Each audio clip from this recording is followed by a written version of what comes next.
This time on Graveyard Cars, work begins on Goldberg's 68 GTX, and Will paints the one of 17 67 Hemi GTX. It all leads to an epic painting showdown when Will and Mark face off on this episode of Graveyard Cars.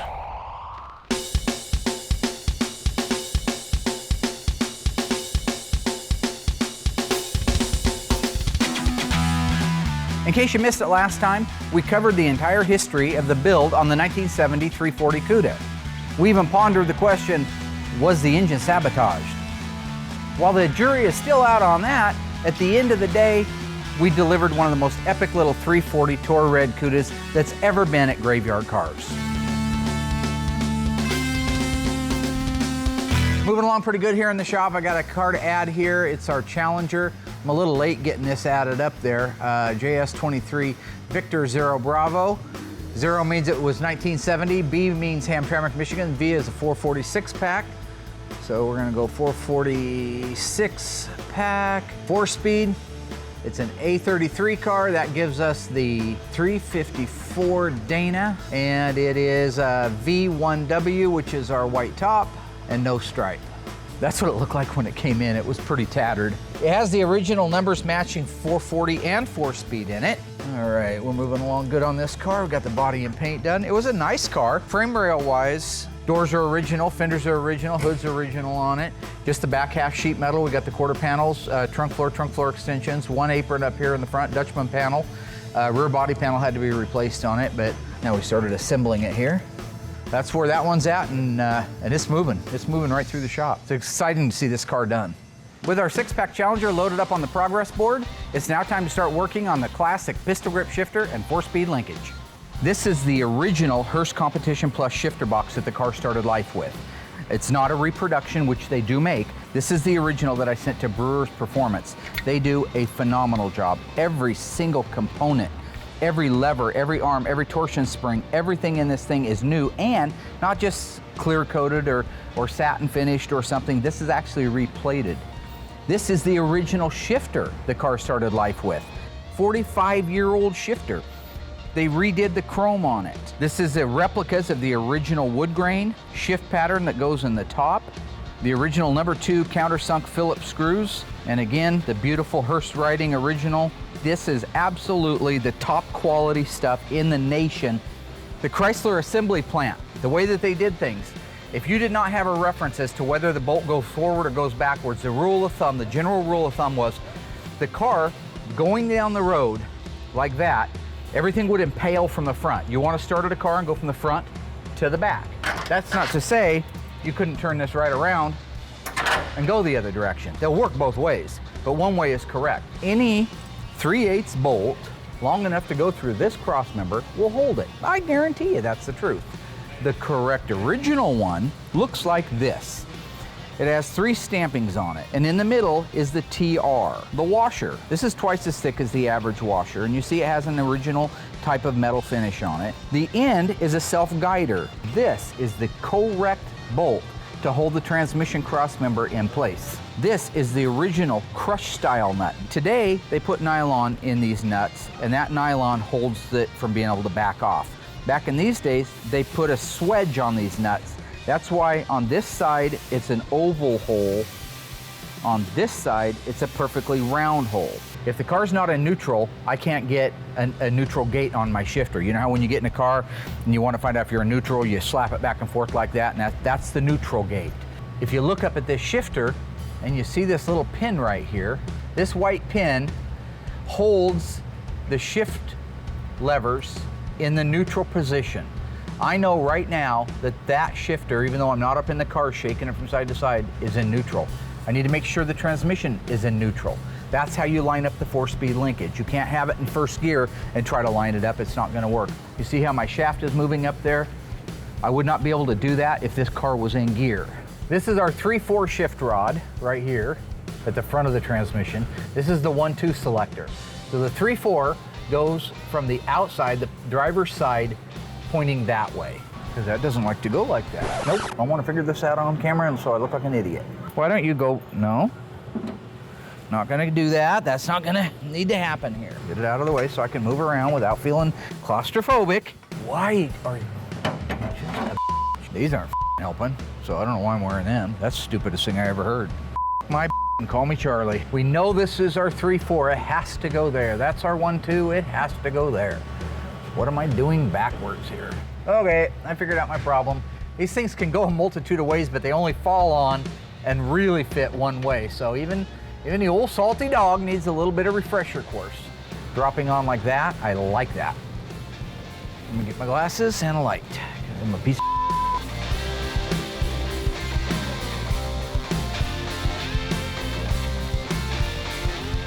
Everything's in. I still have to hook up the reverse lockout linkage, which I'll do here shortly. But basically how it works now is this is our pistol grip shifter. We're very familiar with it. This thing's in position. You pull it.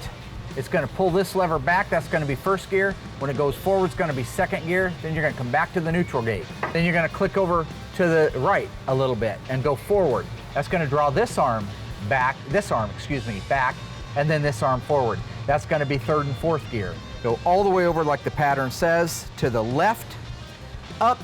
It's going to drag this arm back, and it's going to clunk that mother into reverse like that. And that's your 4-speed. After finally getting the linkage adjusted in our 6-pack Challenger, I can get back to the tasks that have to be done this week. We've got to get Goldberg's car completely disassembled, the body and paint work done in the trunk, and then back over to the assembly shop so we can get it put together. Will is ready to do the pre-paint on the 1967 Hemi GTX convertible, which is way overdue. I need to do the body work and the block and the paint on the deck lid for the 76-pack Challenger. And at the end of the week, I'm going to take Will Silver Spoon Scott back to school. Going to teach him how to paint the old-fashioned way, from the heart. You can't give nobody your heart. That's what they said to Rocky. You know, so, Adrian said that to Rocky, I think in Rocky 3 and then Rocky 5. But he probably forgot it. I mean, he's had the hell beat out of his head. So, you know. Because of the obvious threat to untold numbers of citizens, this station will remain on the air day and night. They're coming to get you, Barbara. We've got our 1968 Plymouth GTX convertible rolled around and into the assembly shop now. If you recall, this car belongs to Bill Goldberg, famous wrestler. He brought it to us as a painted car, all of the components detailed and ready to install. He just asked that we install it and put the car back together again. Basically what happened was Bill kind of ran out of time. He's got a busy schedule with all the things that he does. And so he asked us to assemble the car. Now, to date, what he's done is he's rebuilt the engine, but it needs to be detailed. So it's all together, it's under the hood, it's in the car, but it's not detailed correctly. So all of the peripheral pieces, such as the distributor, the spark plug wires, the exhaust manifolds, all the painting, all the detailing, all the brackets, that all needs to be built out and plumbed out. The clutch and flywheel are not installed. Everything's just kind of mocked in place for the travel up here. They are rebuilt and they need to be assembled, but they're not put together yet. He rebuilt the rear end himself and it's installed. It looks good. I don't think we'll have to take it back out again. The body and paint's beautiful on it. The shop that did the work before did a phenomenal job. There's a couple of chips on it that we do need to do some touch up when we're all done, but body and paint wise, that's about it. The interior has been completely restored and ready to be reassembled. The only problems are the dash was done wrong. So if you look at the dash itself, you'll see that the VIN number was painted over with the same blue that the rest of the dash is. Two problems. One, the blue's too shiny. It's supposed to be a matte finish, because imagine driving down the road with a glossy dash. It's going to reflect light. It's dangerous. So the manufacturer put a matte or a satin finish in there. Two is that VIN plate isn't supposed to be painted blue. It's supposed to be the original black with the white letters that say Chrysler Corporation on it. So we're going to redetail that. The dash has already been rebuilt by Bill or whomever it is that he had to do it down south. We just want to go over everything and make sure, do a bench test, make sure all the gauges are working, make sure everything's ready to go together. Right now it's just kind of setting in the car, so we got to go through and make sure that it's actually ready to be officially in the car so that the car can be driven when we're finished. Bill's invested thousands of dollars in the chrome and the bright work. He's entrusted it to us. It's kind of interesting. He put a note here, it wasn't for me, but he actually wrote on the rocker moldings. So I'm not nervous holding the molding. I'm worried about that word right there, and that something could happen to me if something happened to the molding. So I'm just going to be really sure that I protect this molding at all costs, because you only have one of these. So I got Torino's 1967 GTX convertible in the booth right now. I got the whole car seam sealed.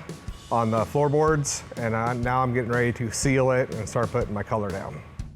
I'll put 3 or 4 coats of color on it, 2 coats of clear, get the whole outside of it painted. Then we're going to assemble the car. I've already finished the doors and the fenders, the hood and the deck lid. So this will go back to the body man as soon as I'm done. He'll assemble the whole car. We'll clean up any areas that might need addressing, and then we'll block it down again, and it'll be ready for final paint. Mark likes to paint everything twice. I'm not a huge fan of pre-painting, but it's not bad for the car. Paint, primer, it all shrinks as time goes on. So one nice thing is when I paint this car with the pre-paint, the car is gonna go outside, it's gonna sit for a little while, so it'll shrink, so that way when I do the final block on it, it just comes out great and there is no shrink back. Since I've been here, Mark's always done it this way. He insists on sticking with it.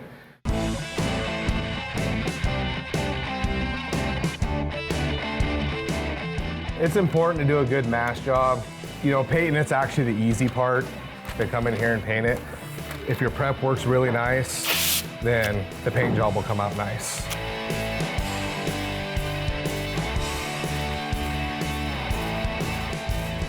We're getting ready to remove the engine, transmission, K-member, and rear suspension for our 68 GTX. There's some build out that still needs to be done on the drivetrain, as well as some corrective detailing. So like the sway bar is supposed to be natural. The strut rods are supposed to be natural. Instead, they have kind of a hammerite finish on them. K-member looks great. The nuts that hold the strut rods on look right. Brake drums are correct. They're supposed to be a black, but they're supposed to be like a black phosphate. Lower control arms are the biggest point right here. These are supposed to be a natural finish. Remember, originally they were bare metal and they dipped them in Moulin out to the ball joint. Torsion bars are right, but we got to take all that out to be able to get the K-member out. Once the drivetrain's out of the car, we're going to take the engine off of the K-member and we'll build out the engine for it and get it painted and detailed. The other thing is, if you look at the paint that's on it, it's a real flat finish. It's supposed to be a satin finish, and the way we achieve that is with a single stage acrylic urethane with a slight flattening agent in it. So we'll end up repainting this after we put it together as well. And the leaf springs, depending what year it is and where it was made, are either a natural finish or like an iron finish, a black phosphate type of a look, so like a flat black. So them being gray like that isn't right. But the shocks are right, the hose, the flex line's right, the brake lines are right, the plumbing just needs to be done correctly under here. So really all we're talking about doing is dropping the drivetrain out, going through, detailing up the things that have been done that need to be done a little bit differently, and then putting the engine together and getting it painted, detailed, and ready to go back in the car. Lower it down, take the wheels off.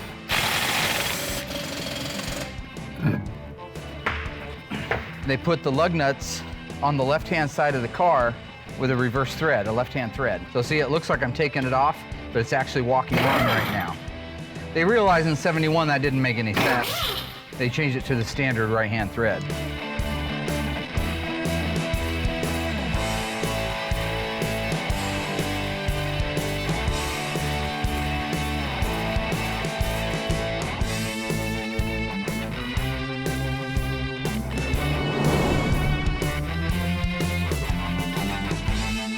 Mike just wanted to rip that core support off the car. He just loved it. Is anything tore up?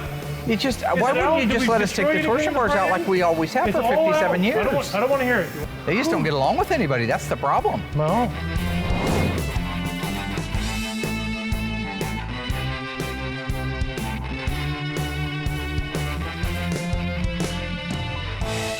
The drivetrain came out with absolutely no problem at all. We expected that. It hasn't been that long since it was bolted in there. Everything's fresh. Now that we've got the drivetrain out, we just need to finish the assembly of the engine, then detail it out, build it out. There's some corrections that need to be made to the K-member, front suspension, as well as a little bit of changes to the rear suspension.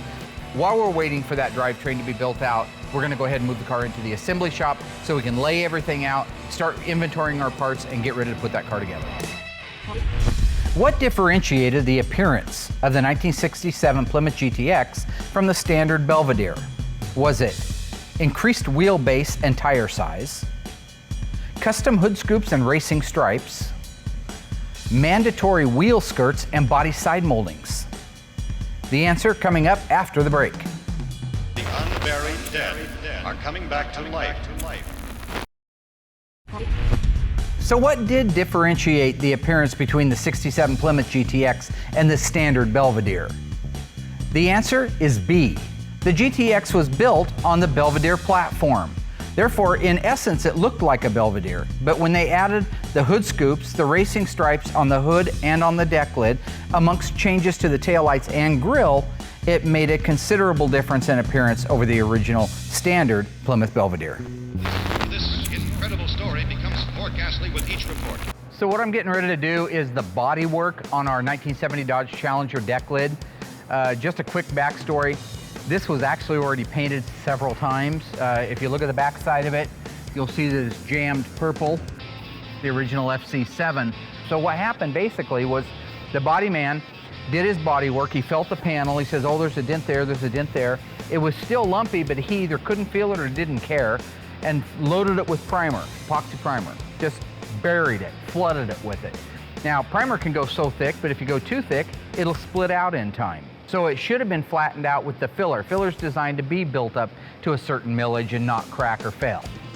So instead of doing that, they did some filler, then loaded it with primer.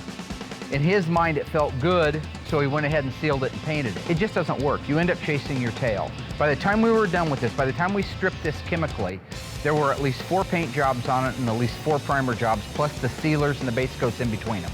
So you have to start with a clean piece of metal. That's what you see here. We chemically stripped the deck lid. After chemically stripping it, we cleaned it up with an 8-inch sanding pad. This is where you should start every single time with your body work. This thing's kind of lumpy all over. It's got some problems pretty much from one end to the other. Now what I'm gonna do is I'm gonna do 1/2 of the deck lid. I'm not gonna do the whole thing at once, because remember, I wanna sand it while it's soft. You can get overwhelmed. I've seen guys just start smearing filler all over the car. You start sanding it, it gets hard, and you're tired and you wanna go home. You kind of get a feel for how much filler you're gonna need. So there's my filler setting out like that. This is your hardener. This is what catalyzes the filler. I'm gonna put this first one on. Start to get a feel for how it lays on there. I can kind of tell by the way it's filling in and not filling in where my low spots are gonna be at. So the filler's at a point right now where it's ready to sand, or very, very close to ready to sand. You know, blocking filler's just like blocking primer. If you don't take time to learn what you're watching for, it can get away from you and you can just create more and more problems. That's what the other guy did. So we're just gonna let that sandpaper do the cutting. We're gonna keep working it. You'll notice right now, this is your dust. This is what happens when you cut it soft. It's nothing. It's not filling the shop with clouds of dust and garbage. It's just a really nice way to do your filler.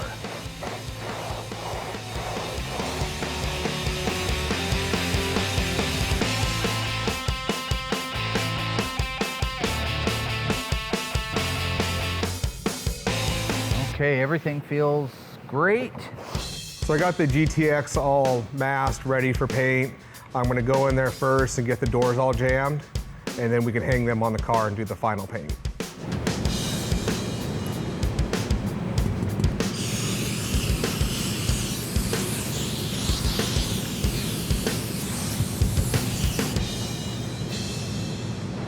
Yeah, Mark's a silly guy. All the hand signals, I don't know what all that's about. My job as an owner around here is to make sure that the other guys are doing their job. Will's no exception. I feel the need to go in and check on him when he's painting on something. I think every once in a while it's just not a bad idea to remind him, you know, who the big cat on campus is. You know what I'm saying? The big dog. So this big dog's running around spraying everything. You know what I'm saying? Spraying in the booth. Not, I know what you're saying about. Okay. So anywhere, I know you already know, but anywhere you've got bare metal, I want you to go over that with etch before you seal it. And then you're gonna do 2 sealers, 2 coats of sealer. Mark keeps coming out quite a bit these days, kind of explaining everything that needs to be done. I've been doing this a long time, so I'm not sure if he's just feeling insecure that I'm doing a better job than he is, or if he's just actually coming out to check on the quality of the work. To the top of this from that perimeter up. All goes black, and then this goes blue down here. Right. And I don't know if you thought about it, but it'd probably be easier to mask the blue off. That's what I was gonna do. So you're gonna do the blue first? Yeah. As a mentor, my job's not just to hand somebody a paint gun and say, go do it. To nurture them, to protect them. Okay, all right, go ahead.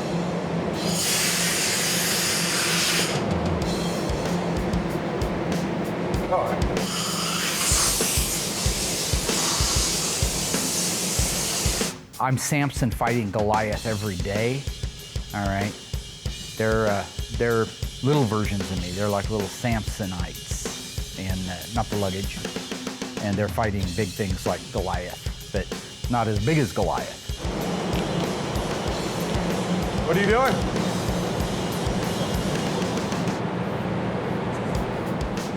If you don't push them to perform, then they're not going to perform. And so they need to know the big dog's watching. They need to know Big Brother's got the camera up in the corner and it's framed right on them. I'm the great interrogator. I'm not sure if Mark needs coffee or if he's had a few too many. A lot more work will get done if he'd just stay up there in the office. It's a fucking wreck.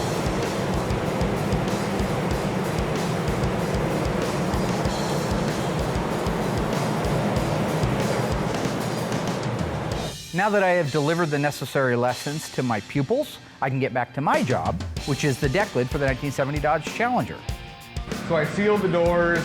That takes about 10 minutes to really dry. I lay the blue down first because it's a smaller area to mask off. Give that about 30 minutes so it's nice and dry so I can tape on it.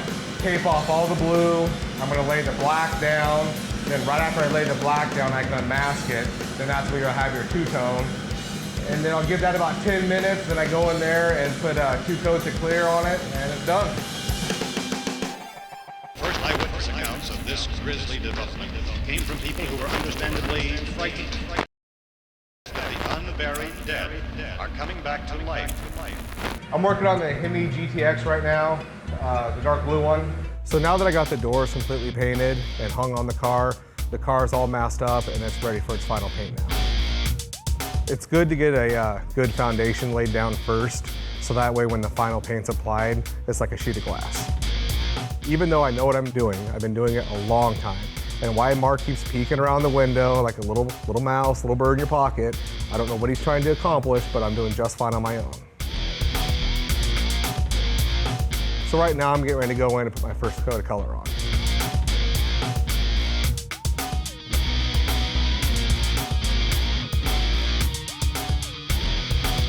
So once I got the pre-paint completely done, I'll let it cure out real good. I'll sand it, block it, prep it, and get it ready for the final paint job.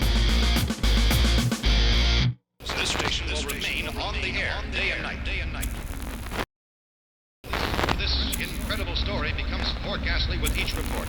So what I'm getting ready to do is the body work on our 1970 Dodge Challenger deck lid. Now I've got all the basic filler work done on this. So that's the plastic filler that you're going to use to smooth out the low areas of it. And as you can see, it's very, very thin. You can see it taper into it, just feathering very slightly. Small low spot here, small overall low spots here and here, small low spot, low spot, low spot, low spot. And that's just the stamping of the metal. But that's the steps you have to take to make sure that it's straight. Now what I got to do is get rid of my 36, 40, and 80 grit scratches and put an overall film on this. So what I'm going to use is a metal glaze, so I don't have primer trying to fill those scratches. So we're going to mix that up now. I got a bigger piece of cardboard out because this stuff goes absolutely everywhere. Like I say, it likes to move around, run, pour off the panels, anything it can do. This stuff dries really fast, so you got to be careful with the amount of hardener that you put in it. And again, this goes on super thin. It'll look in the beginning like I'm putting it on thick, but I keep thinning it out until I have the right concentration from one end to the other of filler. So let's go do it. You see how that spreads out a lot faster? This, because you have to let it dry thoroughly before you sand on it. I like to just do both halves at the same time. So basically where we're at right now is the glaze coat has had a chance to completely dry out. And so I'm going to start sanding it with a fresh piece of 80 grit, again the cross blocking, and if I can get this to finish off just the way I'm hoping that it will, it'll be ready to do some final metal cleanup and primer. Okay, so now all of the polyester filler or the glaze is sanded out, feathered out, and I have a nice flat surface. I don't have any deviations in it that I can feel, but that's it there. Okay, so we're going to blow it off.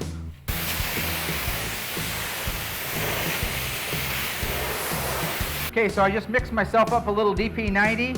This is designed to go directly over the top of bare metal, and it'll also seal the filler. Once I've done that, I can go right over the top of that with my actual primer filler. is our K38.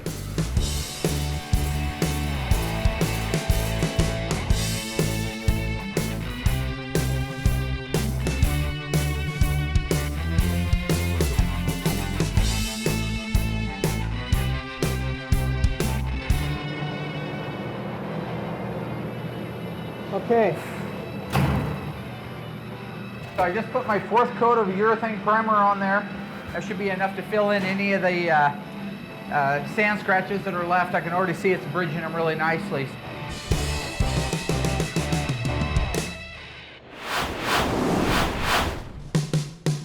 Right now we're getting ready to do one of the last steps as far as cosmetic repair to Bill Goldberg's 1968 GTX, and that is the painting of the trunk compartment.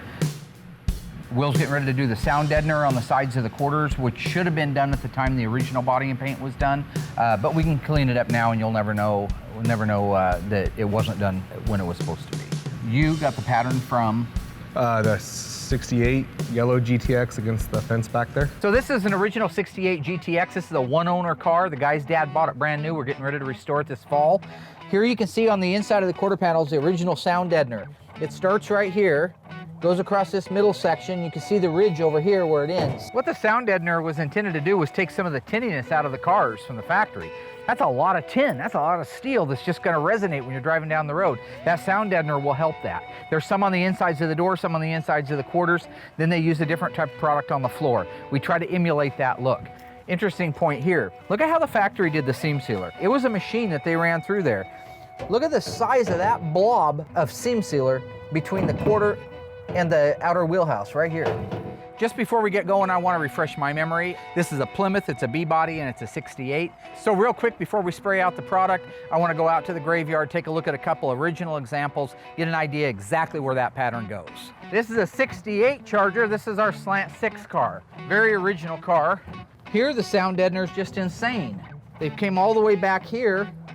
This is more like an E-body. They put this aftermarket sealer over the top of it, but you can see where it ends back there near the side marker opening. That's a lot wider on the Charger in 68 than it was on the GTX. Ends here, starts all the way up there at the inside of the quarter panel. So this sound deadener was put on the car before the quarter was welded on at the factory. 69 Charger. This one's even different a little bit than the 68, but not a lot. You can see the footprint of the original stuff. So there's your 69 B-body. This is our famous 1970 Dodge Challenger 440 4-speed car that we're fixing up. This is the one that Darren used to own that my client bought.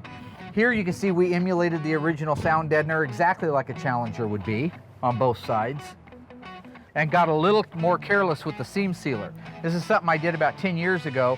Try to help him out, try to motivate him, try to get him to work on the car, but nope, he ain't working on nothing. I'm Darren, no.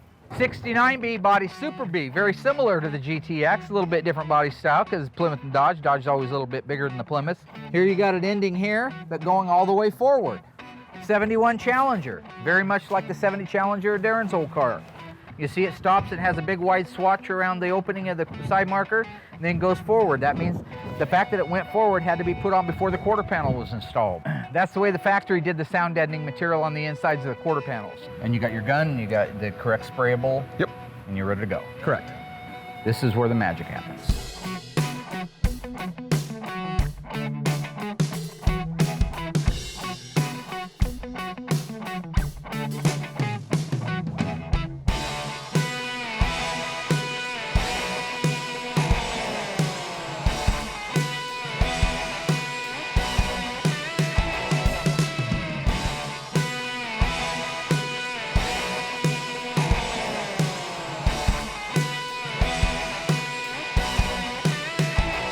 So we just got finished putting the sound deadener on the quarter panels of the GTX. It didn't use a lot in the way of a footprint. There's 2 swatches down each side. Will had a little bit of trouble, you know, trying to lay it out. I mean, he's a good painter, but it takes time to kind of massage things around where they're working for you, you know, meaning that like I say, just really excellent work, and I'm honored to be working with him. Thank you, that means a lot. No, thank you. Thank you.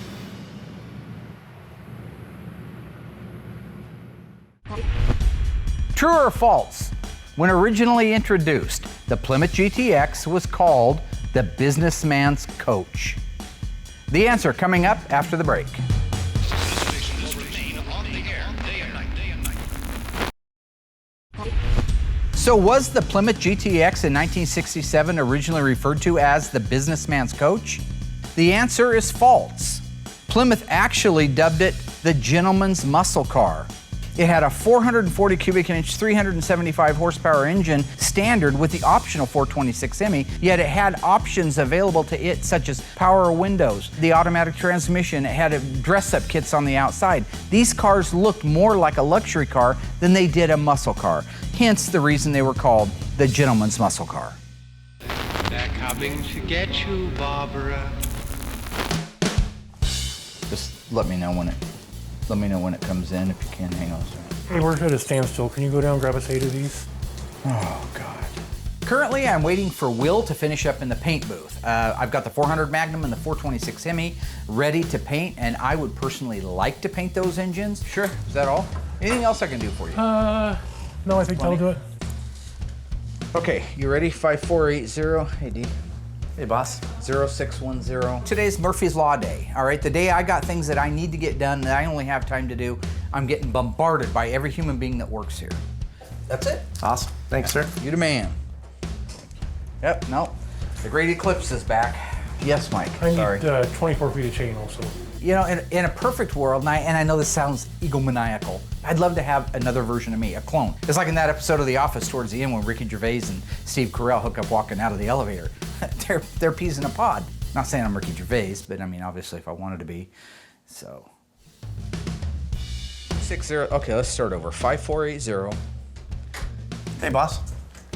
Hey, you know what the paint code is on that dashboard on that 68 GTX? This is stupid. Think of all of your questions at one time and then come see me, right? You don't go to the drive-up window at the local choke and puke and say, give me a hamburger, and then go around it one more time and say, now I'll have some French fries, and then around again and give me a Coke with that. The dash is a different color than the rest of the car. I asked Bill, he didn't give me the fender tag when he dropped the car off, so I asked him to send me a copy of it, and I haven't got it yet. Yeah. Awesome. Okay. Now I'm gonna try to order some more parts. Okay. Hey, do you care if we, God almighty. Oh gosh, what's that about? Do you care if we use the tow truck for a couple hours? You know, this may be the actual day I kill somebody.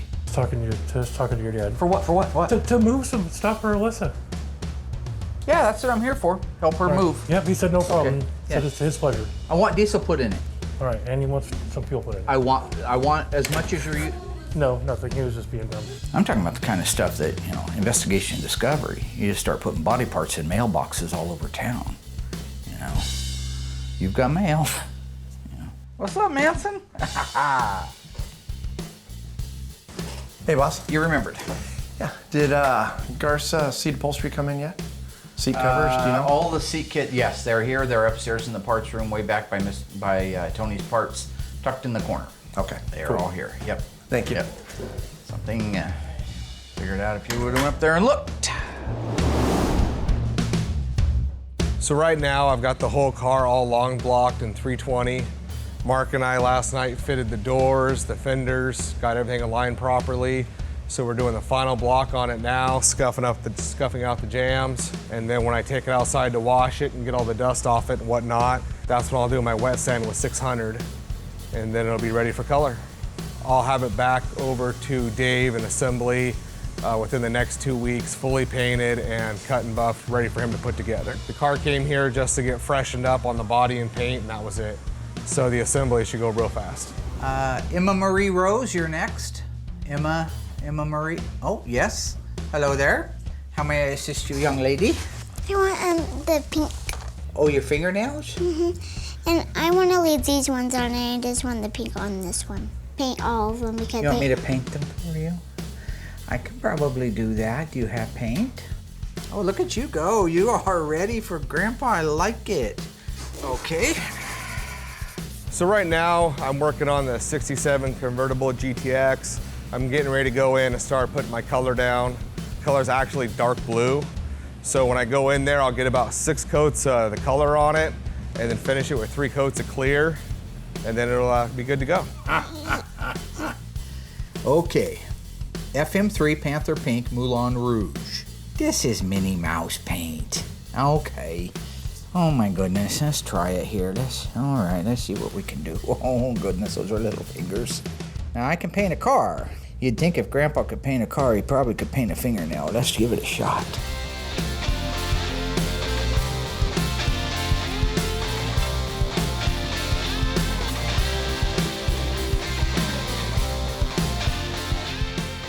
I used to paint model cars when I was a little boy. I built one called the school bus, and it was a school bus, but it had two Hemis in it. Two 426 Hemis that were blown with 671 blowers. They ran nitromethane. And methane. Very good, see?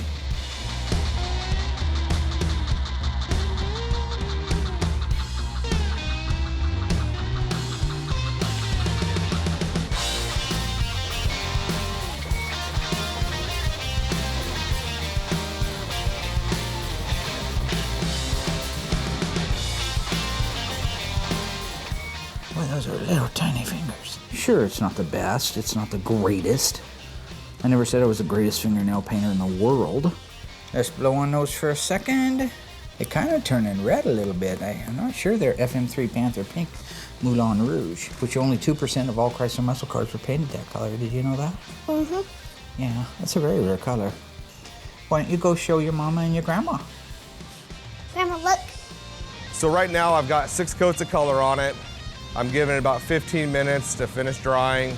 Then I'm gonna go in there, put 3 coats of clear on, and I'm done. So I'll have the GTX wrapped up paint-wise today. I'll get it cut and buffed and over to assembly next week, and then I can jump back on the 71 Tribute car that we have. He did a good job. Don't touch it, Mommy. Don't touch it. Yeah, you don't get a lot of opportunities to hang out with the grandkids, so when you do, you... Hey, Mommy. Good job. High five. I'm gonna have to call somebody and tell them that I hate their guts, so I don't want to lose this moment, because I know this is very precious. Panther Pink. Where's the filler panel for the charger? I told you I needed that a week ago, you freak. First eyewitness accounts of this grisly development came from people who were understandably frightened. The unburied dead are coming back to life. All right, boss, I got the booth all cleared out for you. Awesome. Oh, good. Why'd you want it cleared out? Because we need to paint the 426 Hemi and the 400 Magnum for the 72 for Goodings. Do you want me to just do them both real quick? No, I'm gonna do them. I'm sorry? I'm gonna do them myself. What do you mean? Well, because I saw a couple of little faux pas, we call them, on the challenge. I just thought I want to make sure I get paint. One of the goals was get paint all on the engine. Right, and that's what you weren't doing, and that's why you hired me to come back. Anytime that you think that you're good enough to go toe-to-toe with the kid, the Iceman, Ice Tray they call me, the frozen cube, feel free to jump in, you know? You're kidding, right?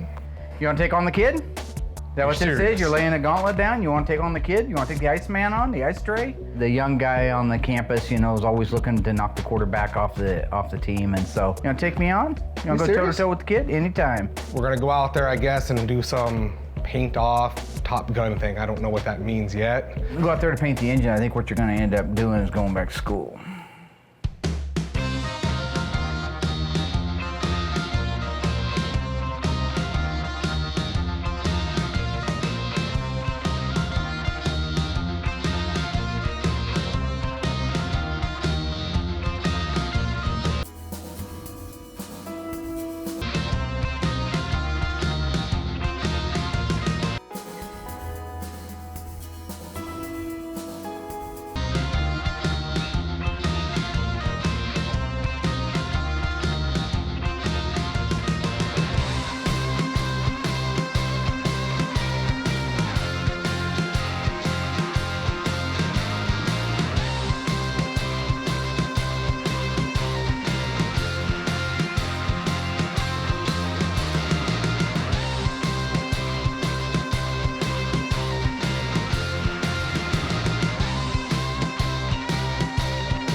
Can we just stop the silliness and just go get this done? This is our DP. Show. Who the doesn't put the lid back on? You're gonna kill somebody. You're reckless. We're getting ready to put our epoxy primer on. This is something that'll bite right into the metal on the block, because those blocks are bare metal. Anyway, no, Will's kind of nervous right now. No. Will's a little. Nope. Can I talk? Nope. Will's a little upset at the situation right now. He's getting ready to go toe-to-toe with the Iceman. Let's gun it. You gonna turn the booth on? Let's do it. He'd kill somebody in a Top Gun competition, all right? He's dangerous. He's not like me, I'm very careful. We're not flying, we're...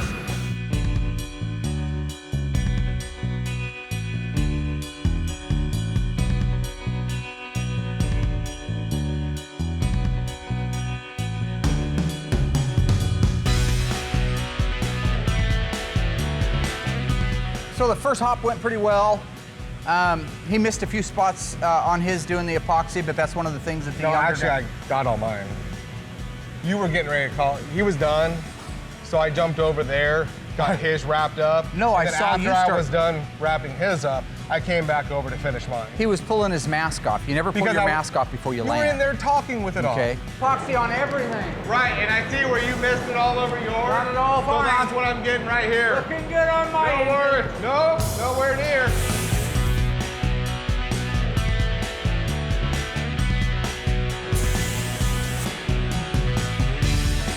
I think we come to the conclusion, I kind of outpainted you on the epoxy. No, you didn't. That's one I up got for... mine done, and then I fixed yours, and then went back to mine. So technically, I'm up by 2. Okay.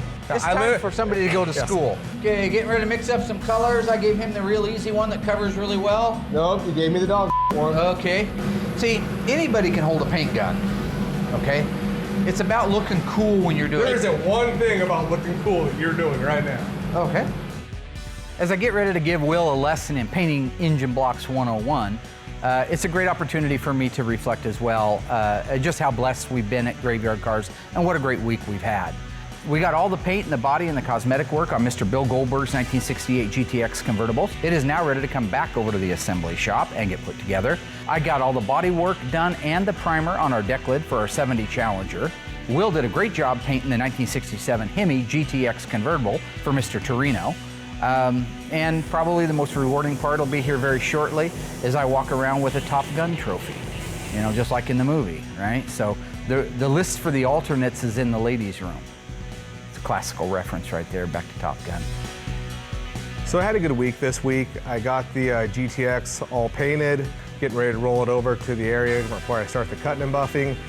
That'll take 2 or 3 days to get that all done, and then I'll get it over to Mark for assembly. What he's doing get right that now, knee looked at. I mean, every time I come what he's doing around. right now is he's kind of upset over the whooping. What it?